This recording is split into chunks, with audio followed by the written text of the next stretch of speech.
National level shooter और advocate CP Sidhu murder मामले में जो आरोपी है कल्याणी, उसको आज पंजाब और हरियाणा हाईकोर्ट की तरफ से बड़ी राहत मिली है। 2 सितंबर को ये मामले को रिजर्व कर दिया गया था और आज हाईकोर्ट ने इस पूरे मामले में फैसला सुनाते हुए कल्याणी को बेल दे दी है। ज्यादा बात करने के लिए इस वक्त हमारे साथ कल्याणी के वकील नरुला जी हैं। नरुला साहब, अगर आज की हम बात करें, जो फैसला है 2 सितंबर को रिजर्व रख दिया गया था, क्या आज कल्याणी को इस पूरे मामले में रिलीफ मिल गया है और क्या आपकी तरफ से क्या कुछ दलीलें दी गई थी? अभी तो देखो ऐसा है कि बेल मिल गई है फिलहाल, सो इसको हम इंटरनल रिलीफ ही बोलेंगे। मेन केस तो अभी चलेगा क्योंकि सीबीआई ने चार्जशीट भी फाइल कर दी है। पर यह है कि आज के लिए काफी राहत है फैमिली के लिए और कल्याणी के लिए, क्योंकि इस झूठे केस में उनको फंसाया गया।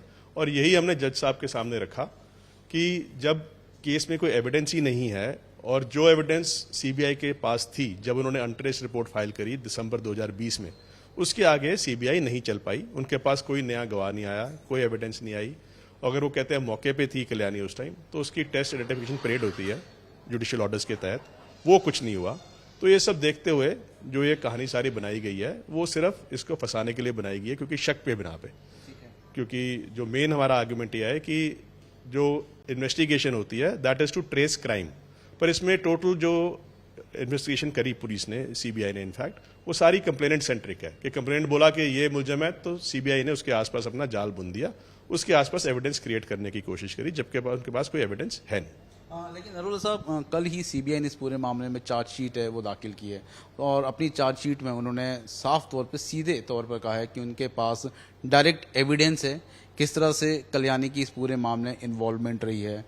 एक सबूत की भी वो बात कर रहे हैं, उसके साथ साथ वो कह रहे हैं कि 2 गोलियां हैं वो कल्याणी ने चलाई थी। तमाम तरह की चीजें हैं वो चार्जशीट में कही गई है। देखो ऐसा है कि ये सिर्फ जो इनका इन्वेस्टिगेटिंग ऑफिसर अब बदल गया है, उसने एक मनगढ़ंत नई कहानी डाल दी।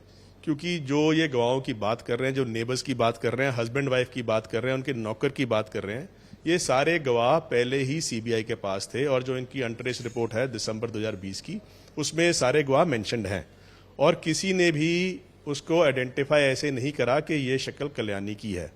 और अगर पहले ये सारी एविडेंस थी तो फिर उस टाइम सीबीआई ने 4.5-5 साल इन्वेस्टिगेशन करी और ये करने के बाद अनट्रेस रिपोर्ट फाइल कर दी। अब सडनली एक नया इन्वेस्टिगेटिंग अफसर आ गया जो डीएसपी यादव है, उसके आते ही एक नई मनगढ़ंत कहानी वही पुरानी एविडेंस के बेस पे उसने नई बना दी और उसके बेस पे अरेस्ट कर लिया लड़की को। तो ये जब सब एविडेंस थी तो तब सीबीआई क्यों नहीं बोली, आज क्यों बोल रही है एविडेंस है? और सबसे, जैसे मैंने आपको बोला, the most important evidence which is required is test identification parade, वो कभी हुई ही नहीं और उसके बिना कोई नहीं साबित कर सकता कि वहां पे कल्याणी थी उस मौके पे। और इससे अगली जो बड़ी बात है कि 2020 दिसंबर तक तो सीबीआई कह रही थी कि कॉन्स्पिरेसी का केस है, जबकि तब भी यही गवाह थे, तब भी यही गवाह कह रहे थे कि लड़की हमने भागती हुई देखी वहां से। अब लड़की भागती हुई देखी का मतलब ये तो नहीं कि पब्लिक पार्क है 27 में, अगर आपने जगह देखी हो तो रात को चंडीगढ़ में रिवाज है नॉर्मल, लोग डर करके उसके बाद सैर करने जाते हैं। 9:30 बजे का टाइम था, मौसम अच्छा होता है सितंबर में, आजकल का ही मौसम है, तो रात को तो सड़कों पे सारे लोग घूम रहे होते हैं और पार्क में तो कम से कम 50 लोग होंगे।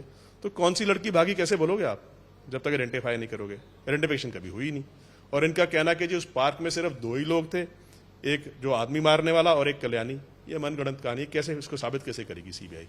बोलने को आज जो चार्जशीट करनी चाहे करें, जरूर करें। जैसे कि पूरा जो मामला चल रहा है, जो आपने भी इंट्रोडक्शन में कहा अभी कि नेशनल लेवल शूटर, अब भैया नेशनल लेवल शूटर के पास कोई आज तक मेडल आया?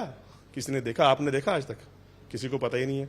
सो ये वो शूटर है जिसके पास ना तो कोई मेडल है और वो लॉयर है जिसके पास कोई केस ही नहीं था हाईकोर्ट में। तो कैसा लॉयर है? अगर आप लाइसेंस ले लो और घर में अपने शूटिंग करने लग जाओ बैठ के टारगेट बना के, तो क्या उसका नेशनल लेवल शूटर बन गया? मतलब ये सारी बातें मनगढ़ंत कहां से आ रही हैं, ये देखने वाली बात है।